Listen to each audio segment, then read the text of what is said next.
One.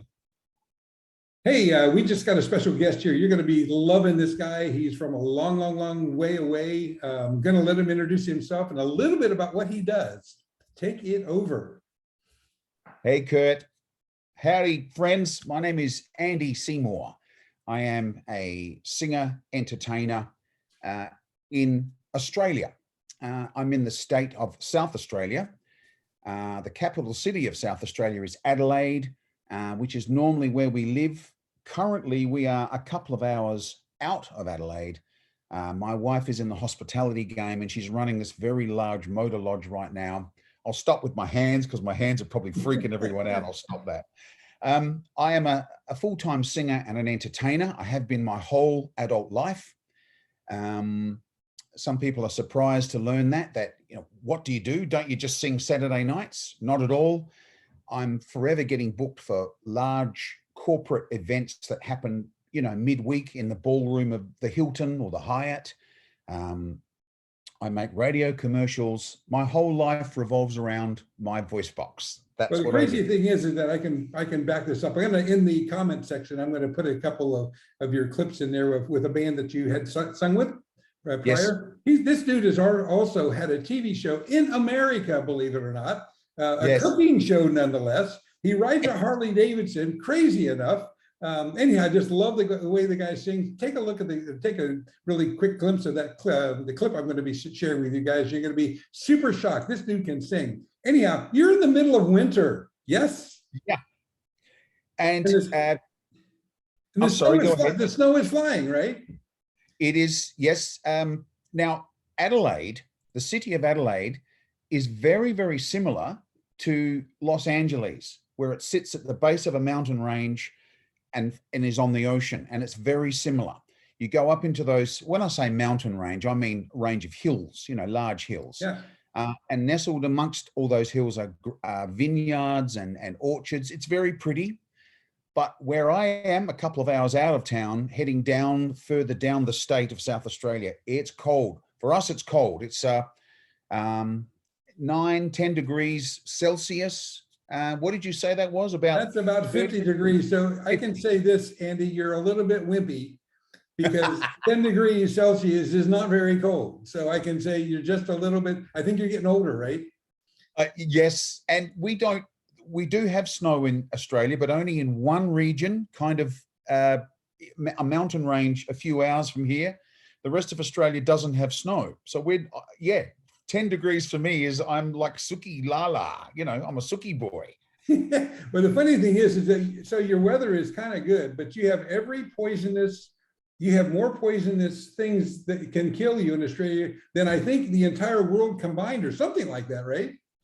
We have some nasty spiders. We have some nasty snakes. But here's the thing, no one gets bit by them. Although the rest of the world freaks out at what we have, we don't see them. It's not like, you walk into the supermarket and you go, watch out for that death adder. It doesn't work that way. So we're okay. We're safe. Well, the funny thing is I've been following you. I obviously talked to you a good bit, and it's really interesting during COVID. In America, the states have jurisdiction with what we do. We go from state to state. You're in the state of South Australia. If you wanted to go to New South Wales, another state, it's impossible. Yes? Yes. Right now, each state is locked down, so you can't travel from state to state right now. If they do let you through, you have to have papers. I feel like we've gone back to World War II, in Poland or something. No, you have to have proof as to why you're traveling, and then you still have to self-isolate for 2 weeks in a hotel room. It's crazy. It's insane right now. Well, I think you guys are really tough. The European guy, obviously, I know a good bit about Europe too, and it's a little bit like a couple of countries there, but soon you're going to be not under lockdown. What I'm reading is that the end of this month, you guys should be free again. Yeah, until some politician in one state decides, 2 new COVID cases popped up, so let's shut down the state again. Oh man. So where are you singing? Where are you singing next? Okay, next is I just did a big one Saturday just gone. I did a private function. What's happening is, because now, don't get me wrong, venues are open. People can go out, listen to a show or watch a band or whatever it is they want to do. But it's not thriving like it was pre-COVID. Yeah. So for me, normally I would not sing in a bar anymore. I just choose to take a different path, and I tend to do events or concerts or things. But the times have changed. And so now I'm finding myself accepting jobs that I wouldn't have normally done in the past, Sure. which is like Saturday just gone. It was a private function in a bar. They booked the entire place. But it's that pub atmosphere where people are, swilling beer and going for it and partying, but the times are changing. And so if you want to keep singing, and you'll find most singers and entertainers,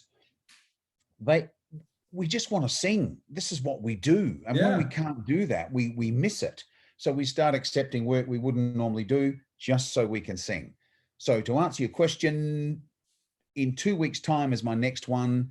Got to drive a couple of hours back up into the big smoke to do another private function. But they are good fun. A couple of weeks ago, I did a massive bonfire in the middle of acreage. This guy's got 250 acres of farm. He had a huge bonfire, which was put on by a seed company. And this bonfire, you could see this thing from space, man. It was a massive bonfire. And there must have been only 40, maybe 50 kind of farmers and men on the land that were there. And they were all there to be schmoozed to buy this new seed and this new fertilizer. Yeah. And I was the entertainment. And I sat around this massive bonfire with my guitarist. We just did it purely acoustic. And I sang everything from Bruce Springsteen to some classic old kind of soul, a little bit of this, mature age fellas. There was no real young guys there. So one of the best nights I've truly enjoyed myself. Wow. So you're going to come here to Ohio probably next year, and we're gonna put you on. By the way, I've actually got a place for you to sing. So, all right, actually a couple places, in fact. So it's interesting on that note. So anyhow, Andy, I'm going to let you go. I know you're 13 and a half hours ahead of us, so you're just getting up in the morning. This is already in the morning. Heading to, actually, you can see a clock over my. It looks like it's maybe 8:30. But look, I'm a bit of an early riser. Having said that, we did try and arrange an interview and I slipped through it. Sorry. and I did too. So, but look, that's okay. I don't sleep very much. I'm a kind of 3-4 hour a night guy. I don't know how that happens. It's always been that way. That's crazy. So I'm up and at 'em anyway.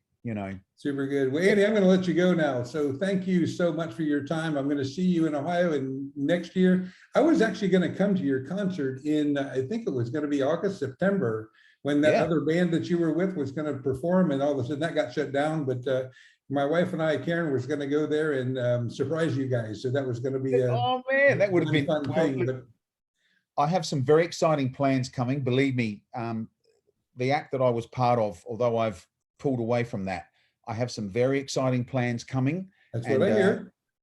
It'll be just as good. Watch this space. It's going to be great. Super good. And I'll push it out there too. Anyhow, Andy, I'll let you go here. Thank you so much. And good Monday morning. So good to talk to you, Kurt. Take care, brother.